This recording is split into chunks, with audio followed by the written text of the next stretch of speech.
Bonjour et bienvenue sur la chaîne d'Enéade, enseignement et aide au développement de l'esprit. Et c'est toujours un immense plaisir de vous retrouver. Alors dans cette vidéo, comme je vous l'avais annoncé, je vais essayer de mettre en pratique le décryptage du thème d'une personnalité à travers sa date de naissance. Et évidemment, certains éléments de profondeur seront manquants étant donné que je n'aborderai pas les aspects liés à son état civil, mais vous pourrez déjà voir à quel point les informations contenues dans une date de naissance peuvent être pertinentes. En tout cas, j'espère que cette lecture va vous permettre de mettre en musique tout ce que j'ai pu évoquer dans mes vidéos précédentes. Alors j'en profite également pour vous rappeler que l'étude d'un thème est toujours à remettre dans son contexte, qu'il soit culturel, historique ou familial, mais que les symboles qui nous habitent s'expriment toujours dans leur qualité d'énergie, et c'est juste la forme qui s'adapte au contexte en fait. Également, si vous souhaitez me consulter pour l'étude complète de votre thème, vous pouvez m'écrire à l'adresse mail suivante asso.enead@gmail.com ou passer directement par le site internet www.enead.asso-web.com, rubrique Nous contacter, tout en bas à droite de la page d'accueil. Je vous expliquerai alors toutes les modalités par retour de mail. Sachez que l'analyse que je vous propose est très complète car j'utilise une alliance entre la numérologie et l'astrologie, ce que font pas les numérologues et pas les astrologues, et c'est très dommage parce qu'on y trouve une richesse étonnante. Je referme cette parenthèse. Donc, dans cette vidéo, je vais vous parler d'une personnalité qui a beaucoup apporté à la médecine, à l'humanisme et à la spiritualité, si l'on peut dire ainsi, mais qui finalement est assez peu connu. Il s'agit de Milton Erickson, le père de l'hypnose dite ericksonienne, donc qui porte son nom évidemment. Alors il n'a pas inventé l'hypnose bien sûr, car l'hypnose est en fait juste un état modifié de conscience que l'on peut atteindre avec des procédés très divers et qui existent depuis l'aube de l'humanité, mais qui ne s'appelait pas comme ça évidemment. Mais lui en a fait un outil thérapeutique, quelque chose qu'il a expérimenté lui-même de par son parcours de vie, mais nous verrons cela en détail un peu plus loin. Alors j'ai choisi cet exemple pour deux raisons principales. Tout d'abord parce que c'est vraiment un cas d'école pour la numérologie, si on peut dire comme ça, mais aussi parce que Milton Erickson est né à la même date qu'un autre personnage qui a marqué l'histoire du XXe siècle. Il s'agit de Walt Disney, ce qui va nous donner l'occasion de voir comment la symbolique des chiffres, toujours juste, prend forme dans le contexte et la vie de ces deux personnages. Je vais bien évidemment beaucoup plus m'appesantir sur le parcours de Milton Erickson, car cette vidéo lui est dédiée, et cela va vous donner l'occasion, en tout cas pour celles et ceux qui le veulent, de creuser un peu, d'étudier un peu plus la biographie de Walt Disney pour en percevoir les correspondances avec son thème. Alors, il nous reste à regarder, avec cette date de naissance, comment se sont déroulées les grandes étapes de vie de Milton Erickson et peut-être aussi de Walt Disney, notamment en tout cas pour le premier cycle de réalisation et l'âge clé. Commençons tout naturellement par cette fameuse date de naissance et par une vision générale de ce chemin de vie, et je vous raconterai ensuite le parcours de Milton Erickson en mettant ces différents cycles de vie en parallèle. Alors Milton Erickson, tout comme Walt Disney, est né le 5 décembre 1901. Ils étaient donc tous deux en chemin de vie 19-1.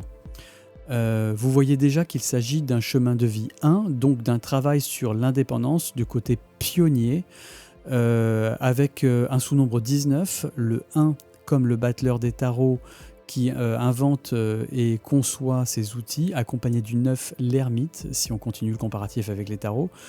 Ce côté humaniste, celui qui a parcouru le chemin et qui apporte le fruit de son expérience. Mais il me semble ici essentiel de revenir un peu sur la symbolique du 9, parce que vous verrez qu'elle est assez vague et floue justement à l'image du 9, et sur ce que porte ce chiffre en lui pour bien comprendre cette influence justement du 9 dans ce chemin de vie chez ces deux personnages. Alors je vous avais dit dans ma vidéo traitant du chemin de vie 9 que ce chiffre était une sorte de synthèse des plus hautes valeurs des éléments du zodiaque qu'il représente en quelque sorte les derniers octaves des 4 éléments, c'est-à-dire la dernière octave de l'élément de feu, de terre, d'air et d'eau. Donc tout d'abord, le dernier signe de feu, c'est le Sagittaire, qui est le 9e signe du zodiaque. Pour son côté, donc, de l'approfondissement de quelque chose, une sorte de quête qui va souvent au-delà des frontières. Cela passe souvent par la notion de voyage avec le Sagittaire, même si ce signe porte aussi bien la symbolique du 7 et du 9. Le Sagittaire représente aussi l'enseignement supérieur. Nous avons également dans ce 9 une part de Capricorne, ce qui est le dernier signe de Terre, et le point le plus élevé du zodiaque, dont la planète Saturne, la dernière planète visible à l'œil nu, est la représentante de ce signe. Tout comme le 9 est la plus haute valeur numérale des chiffres, le Capricorne marque l'expérience, la progression lente, la maturité, le patriarche entre autres. On trouve également un côté un peu uranien dans ce 9, en analogie avec le signe du Verseau, le dernier signe d'air et donc le 11e signe du zodiaque, qui peut inclure un côté décalé, en avance sur son temps, révolutionnaire, mais aussi humaniste et fraternel. Et enfin, le dernier signe du zodiaque, qui est aussi le dernier signe d'eau, représenté par les poissons. Ce signe, tout comme le 9, qui inclut toute l'expérience des autres chiffres, regroupe l'ensemble de l'expérience du zodiaque et va être en contact directement avec l'inconscient et plus particulièrement l'inconscient collectif, grâce notamment à sa planète Neptune, les vastes océans sans limite. C'est la dissolution de l'ego, l'imaginaire, les projections mentales, la compassion et la spiritualité. C'est pour cela que le cinéma notamment est bien quelque chose de neptunien, car les mots image, magie, imagination sont en fait le même mot. Maintenant, si on continue en parallèle des lames de tarot, vous allez voir que ça est quand même assez frappant, car dans le 19, la lame du soleil, on peut voir ce côté thérapeute. En tout cas, c'est la forme que cela a pris chez Erickson, celui qui illumine, mais aussi celui qui dissocie, car l'hypnose fonctionne par la dissociation. Afin de sortir du contrôle du mental et travailler directement avec l'inconscient, qui est bien plus riche et qui détient souvent toutes les clés pour déverrouiller les blocages.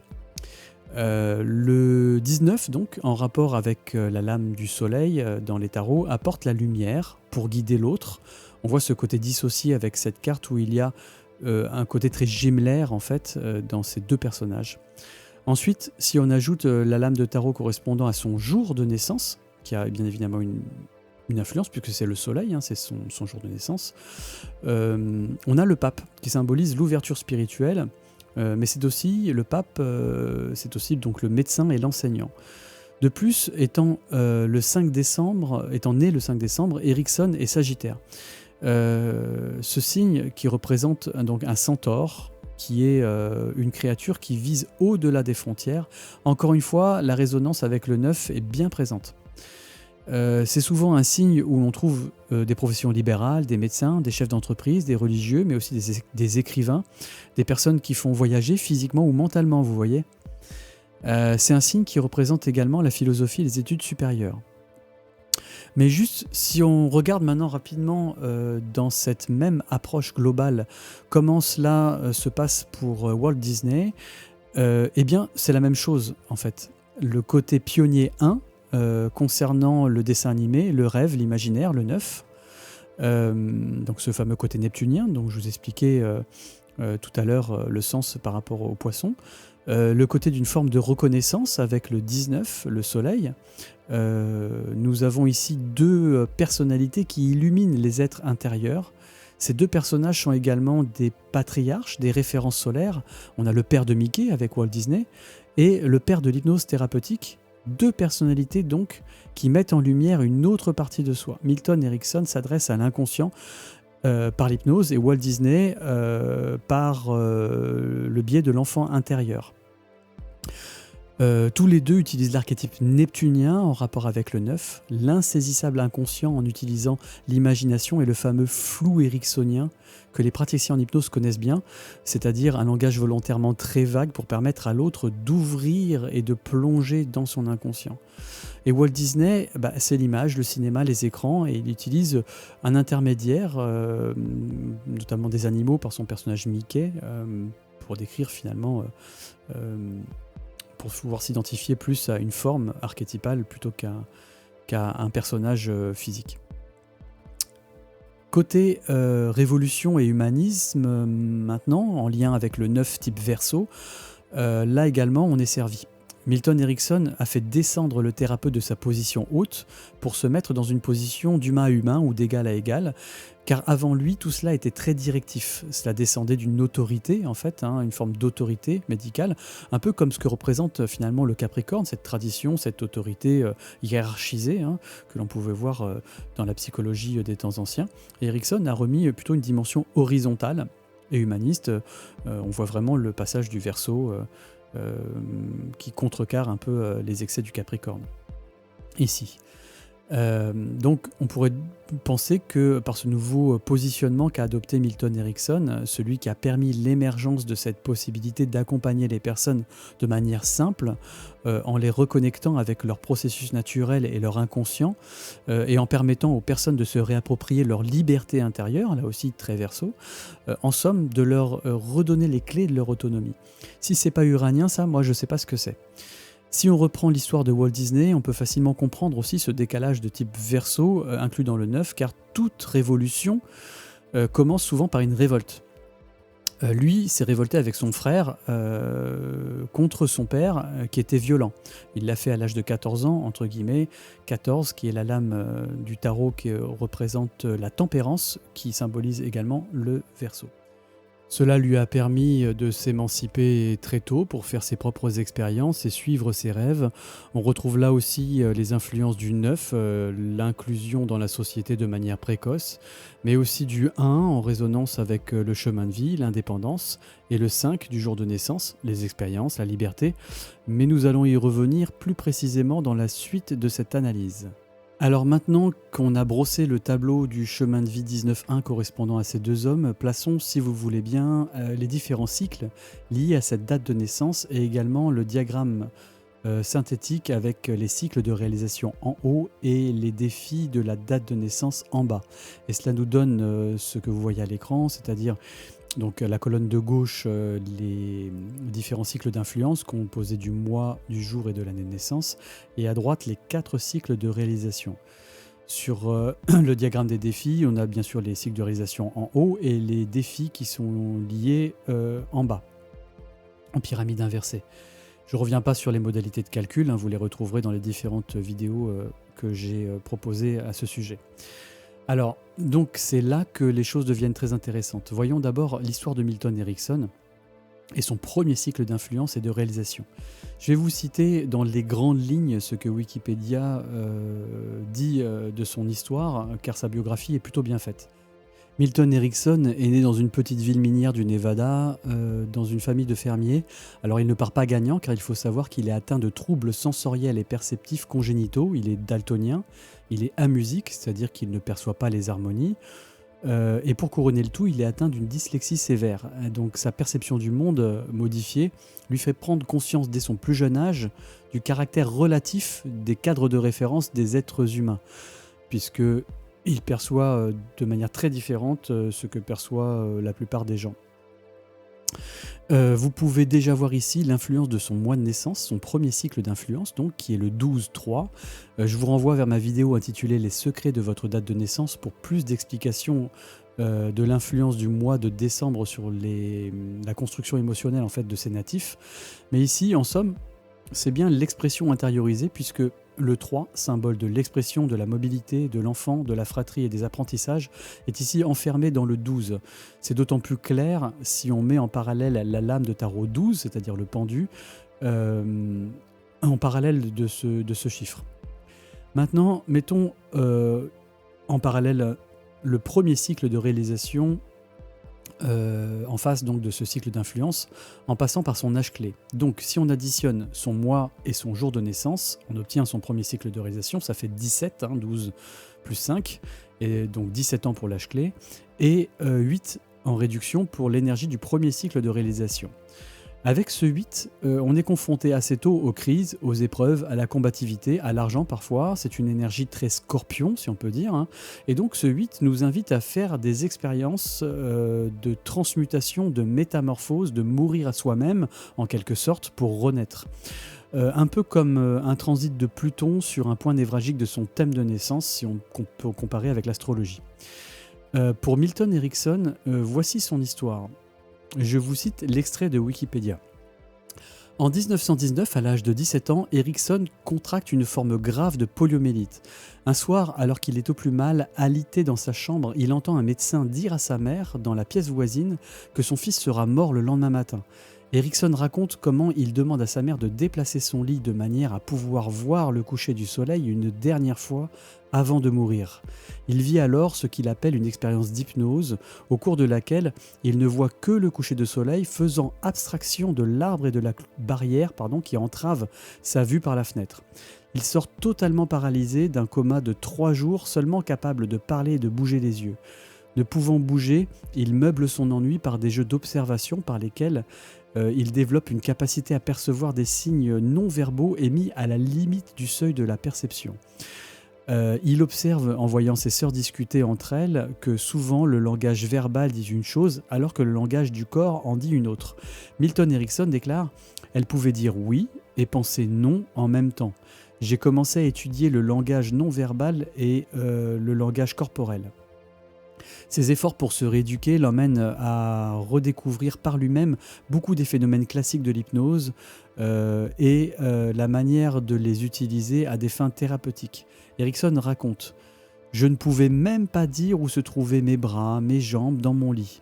C'est ainsi que j'ai passé des heures à essayer de localiser ma main, mon pied ou mon orteil, en guettant la moindre sensation. Et je suis devenu particulièrement attentif à ce que sont les mouvements. » Il passe aussi des heures entières à observer sa plus jeune sœur à apprendre à marcher. Entre parenthèses, c'est d'ailleurs en grande partie grâce à cela qu'il va réactiver ses propres apprentissages de la marche. Donc, Erickson garde de nombreuses et douloureuses séquelles physiques de la polio. Conscient qu'il ne pourra pas devenir fermier, il décide de devenir médecin. En 1921, après 11 mois d'entraînement, Erickson est capable de marcher avec des béquilles et s'inscrit parallèlement en médecine et en psychologie à l'université du Wisconsin. Le 15 juin 1922, avec seulement $5 en poche, Erickson entreprend un périple solitaire de 1200 miles en canoë à travers les 4 lacs de la région de Madison dans le Wisconsin. Il revient de son aventure capable de marcher sans béquille et de porter son canoë sur son dos, ses $5 toujours en poche. En 1923, Erickson se marie pour la première fois.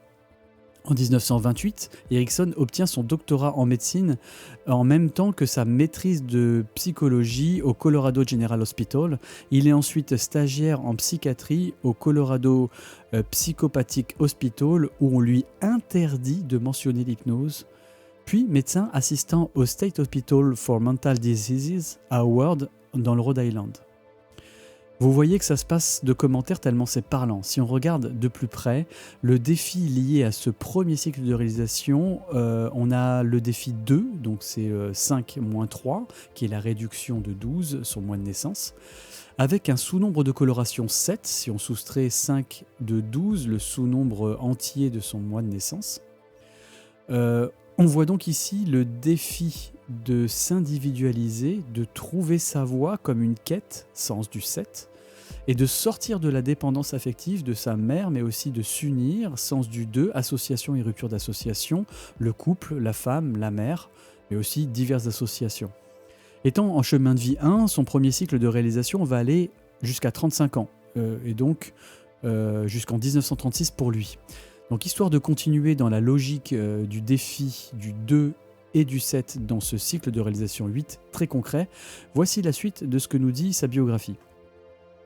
En 1923 et 1924, Erickson, alors étudiant en 3e année de médecine, participe au séminaire sur l'hypnose organisé par Clark Hull, un des pères fondateurs avec Jean Le Guirec de la psychologie expérimentale et des théories de l'apprentissage aux États-Unis.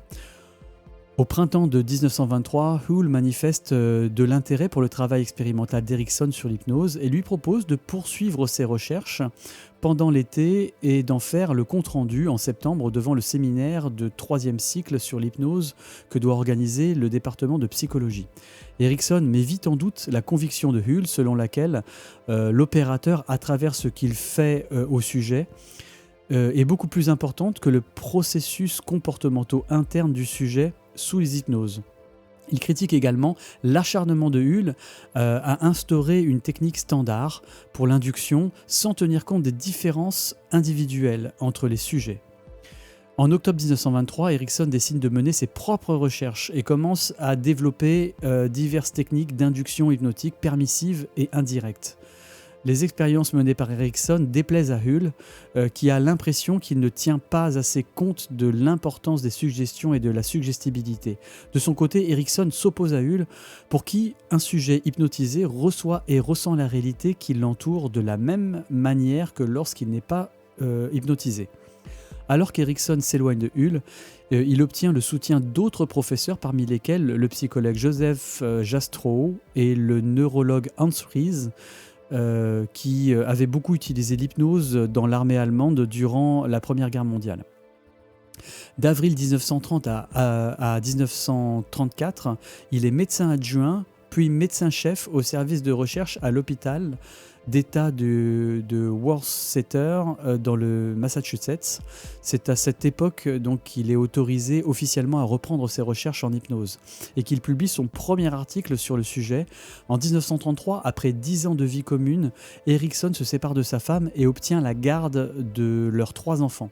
En 1934, il devient directeur de la recherche psychiatrique à l'hôpital psychiatrique Eloise dans le Michigan.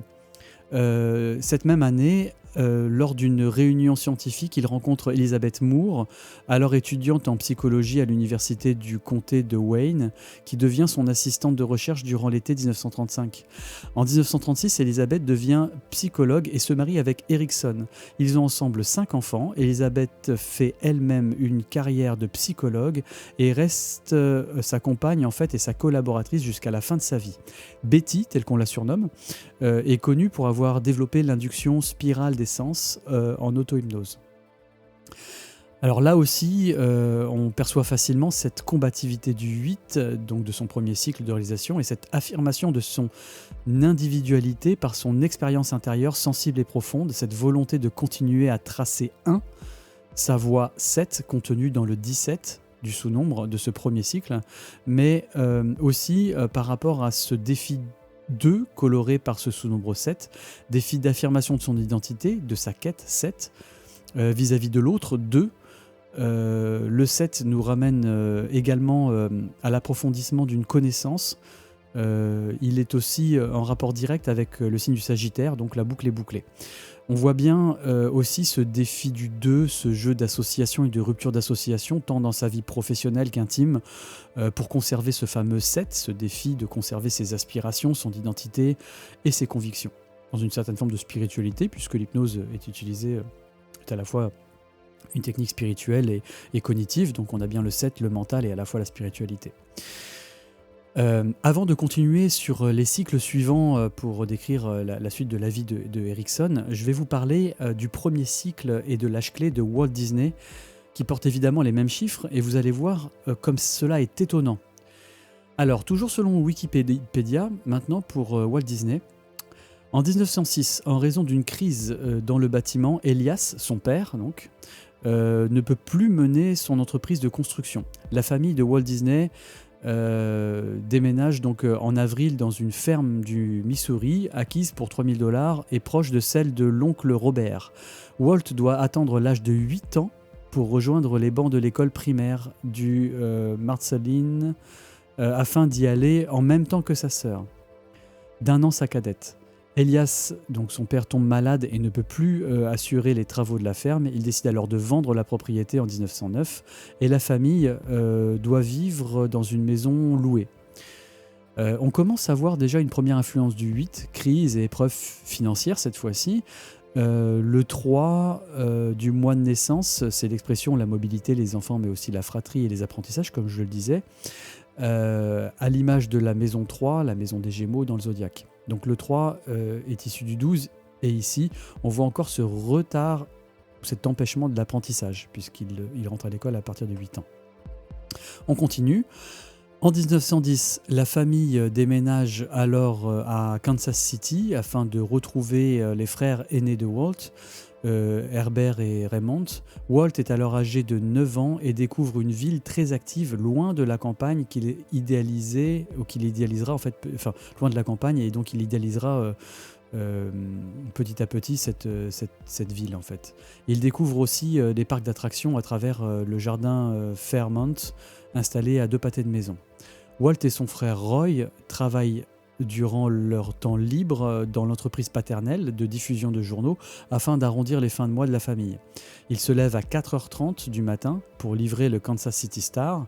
Les 2 aînés ont déjà quitté la maison familiale pour échapper à la violence de leur père Elias, autocrate sadique qui n'hésite pas à utiliser le martinet sur Roy ou Walt d'ailleurs, et qui se rebelle à l'âge de 14 ans, comme je l'expliquais tout à l'heure.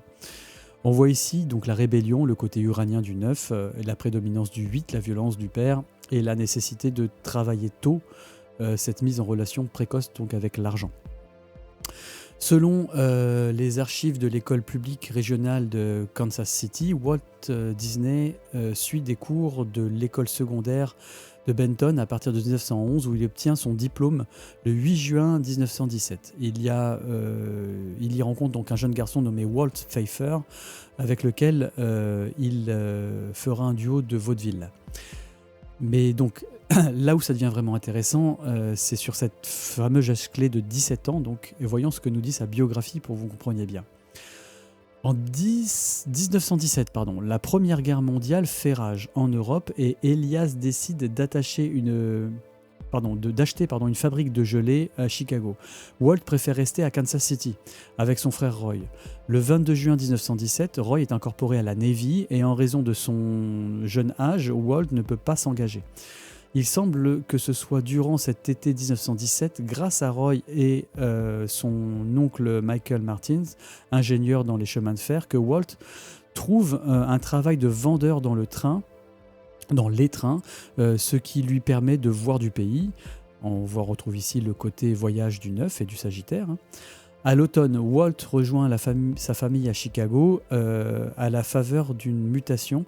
Il entre ensuite au lycée McKinley où il illustre le magazine des élèves intitulé The Voices.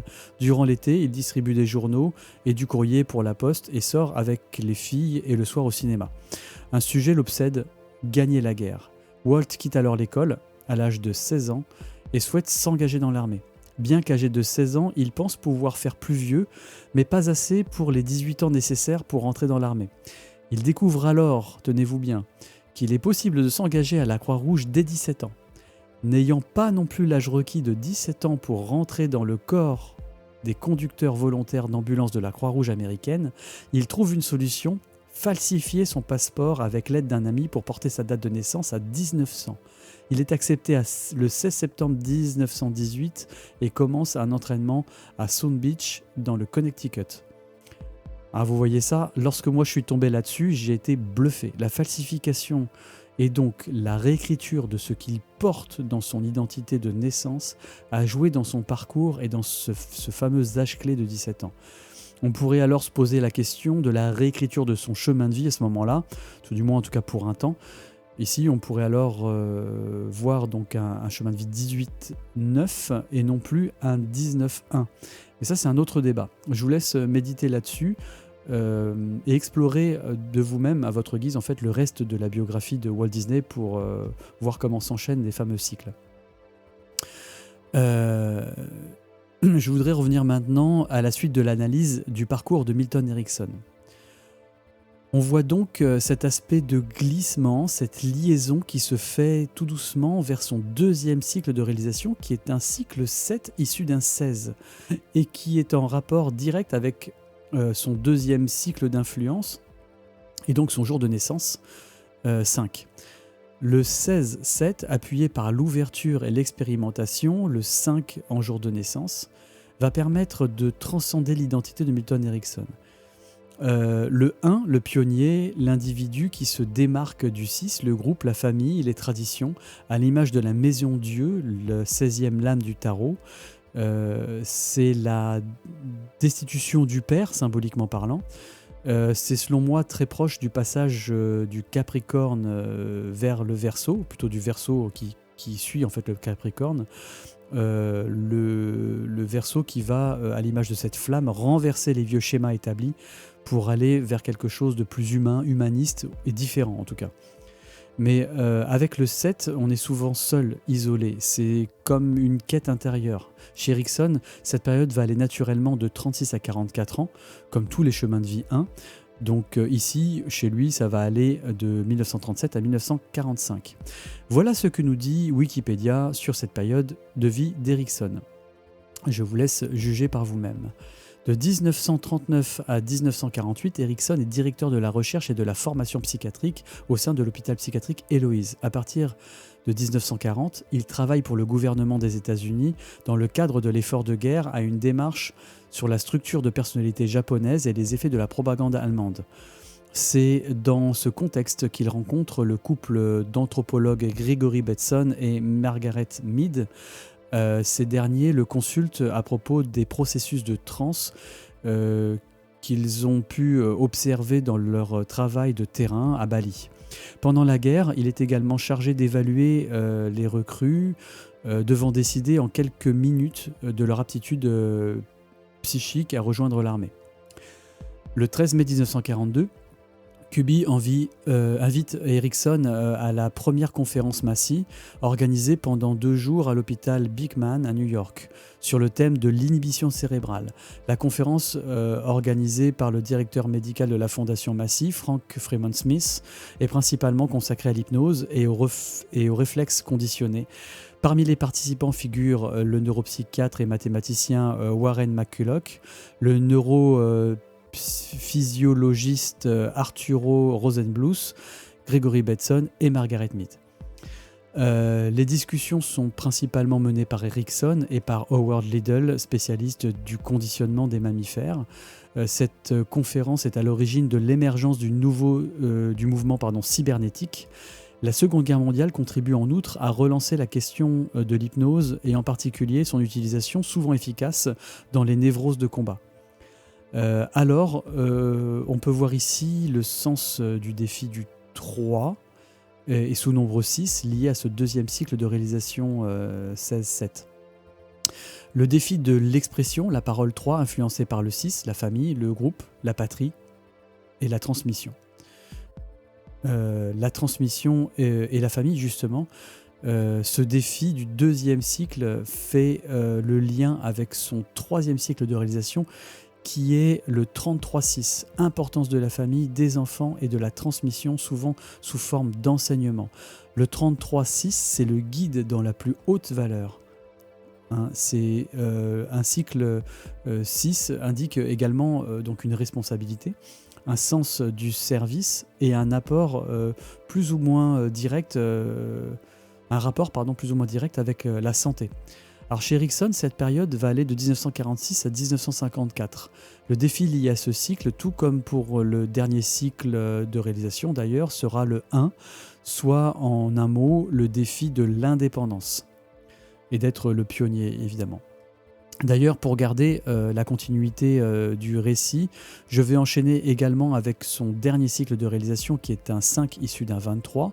Le 5, comme je l'ai expliqué avec son jour de naissance, c'est l'enseignant, le maître spirituel, celui qui ouvre la voie à l'image du pape des tarots, mais c'est aussi le signe du lion, puisque c'est le 5e signe du zodiaque, et donc de la maison 5, le signe de la reconnaissance et donc du soleil, qui est au centre du système, ce qui boucle parfaitement avec son chemin de vie, ou comment le travail de Milton Erickson a été mis en lumière, pourrait-on dire ainsi. Alors, voyons donc la suite de sa biographie pour illustrer cela. Au début de l'automne 1947, il se blesse, notamment au visage, lors d'un accident de vélo dû à une collision avec un chien. En raison de ses nombreuses allergies, il décide de se faire administrer un traitement anti-tétanos par piqûre et 10 jours plus tard, il tombe sévèrement malade, maladie sérique. Finalement, au printemps 1948, il est hospitalisé à l'hôpital universitaire du Michigan à Ann Arbor. En 1948, suivant le conseil de ses médecins d'aller vivre dans un endroit désertique en raison de ses nombreuses allergies, Erikson s'installe à Phoenix en Arizona. Après avoir travaillé 1 an au sein de l'Arizona State Hospital, dirigé par son vieil ami, le psychiatre John Larson, il ouvre un cabinet de consultation privé à son domicile de Cypress Street, une modeste maison de briques. Son cabinet, en fait, est une petite pièce contiguë à la salle à manger et son salon fait office de salle d'attente. Hein, vous voyez la dimension famille ici, ça, qui est bien là. Étant toujours féru d'enseignement, encore on voit bien l'histoire du 33-6, la transmission, Erickson commence alors à animer les seminars on hypnosis, des ateliers de formation à l'hypnose qu'il donne à travers les États-Unis. En 1949, avec l'obstétricien William Rogers et le psychologue André Weizenhofer, il contribue à la création de la Society of Clinical and Experimental Hypnosis. Pendant presque un an, au début des années 50, Erickson et Aldous Huxley consacrent beaucoup de temps à préparer une étude commune sur les différents états de conscience. Leur projet prend fin lorsqu'un incendie de broussailles détruit la maison de Huxley à Los Angeles et leur carnet spécifique pour cette étude. En 1950, la jeune psychiatre, Lynn Fenimore Cooper propose à Erickson de mener avec elle une expérience sur la distorsion du temps en hypnose, partiellement financée par la NASA. Ils publient ensemble les résultats de cette expérience en 1954. C'est à cette époque, alors qu'il est âgé de 51 ans, qu'Erickson est une seconde fois victime de la polio, sans qu'il soit possible, a posteriori, d'établir qu'il s'agit d'une aggravation brusque d'un syndrome post-polio contracté dans son enfance. Cette seconde attaque le laisse encore plus handicapé qu'auparavant, mais ayant déjà traversé une épreuve similaire, il applique à cette occasion les stratégies qu'il a mises au point pour retrouver sa force musculaire. N'ayant récupéré que partiellement, il est par la suite contraint de se déplacer en fauteuil roulant et souffre de douleurs chroniques qu'il combat par l'hypnose. En 1953, Erickson organise un séminaire de week-end sur l'hypnose à San Francisco. Jay Haley, qui participe à un programme de recherche sur l'étude de la communication dirigé par l'anthropologue Gregory Bateson, manifeste son désir d'y participer et Bateson organise la rencontre. Le 24 mai 1955, Bateson écrit à Erickson. Il lui écrit la chose suivante: Cher Milton, je t'écris parce que après bien des péripéties, mon projet de recherche semble avoir atteint une position théorique qui nous permet de savoir les questions que nous souhaiterions te poser à propos de l'hypnose. Deux des membres de mon équipe, Jay Haley et John Wickland, ont fait quelques petites expériences avec l'hypnose depuis que Jay a suivi ton séminaire à San Francisco. Il devient plus évident qu'une meilleure connaissance de l'hypnose nous permettrait d'avancer dans notre travail. Erickson se montre intéressé par le projet et de 1955 à 1960, Haley et John Wickland lui rendent souvent visite à Phoenix, où il passe de longues heures à discuter avec lui de la nature de l'hypnose et à l'observer lorsqu'il travaille avec ses patients. Au cours de cette période, Erickson se rend régulièrement à Palo Alto pour rencontrer les autres membres du projet, Bateson et le psychiatre Donald Jackson. Petite parenthèse, vous voyez l'école de Palo Alto, vous voyez un groupe qui se forme, une sorte de famille, donc l'école de Palo Alto, donc aussi le sens du 6, encore une fois, la transmission, mais aussi le groupe, la famille, et ainsi de suite. On reprend. En 1957, Erickson fonde l'American Society of Clinical Hypnosis avec William Rogers en vue de proposer une alternative à l'hypnose de laboratoire focalisée sur les généralités plutôt que sur les spécificités de la transe et de son induction. Pendant 10 ans, il est le directeur du journal de l'association The American Journal of Clinical Hypnosis. En 1970, Erickson quitte Cypress Street pour s'installer à Howard Avenue. C'est en 1973, à la suite de la publication de Jay Haley de In Common Therapy, que le nom d'Erickson devient connu du grand public. L'année suivante, Erickson met fin à sa pratique de psychothérapeute et rencontre, par l'intermédiaire de Gregory Bateson, les fondateurs de la PNL, que sont Richard Bandler et John Grinder, ainsi que Robert Dilts et Stephen Gilligan. Au cours des 10 dernières années de sa vie, Erickson accueille chez lui de nombreux psychothérapeutes venus du monde entier pour discuter avec eux d'hypnose, de thérapie et de la vie en général au cours de séances quotidiennes de 4 à 5 heures.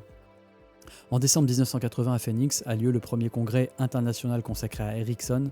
Cependant, celui-ci meurt le 25 mars 1980 d'un choc septique lié à une infection qui se manifeste sous la forme d'une péritonite. Voilà, nous arrivons au terme de cette analyse avec la fin de la biographie de Milton Erickson.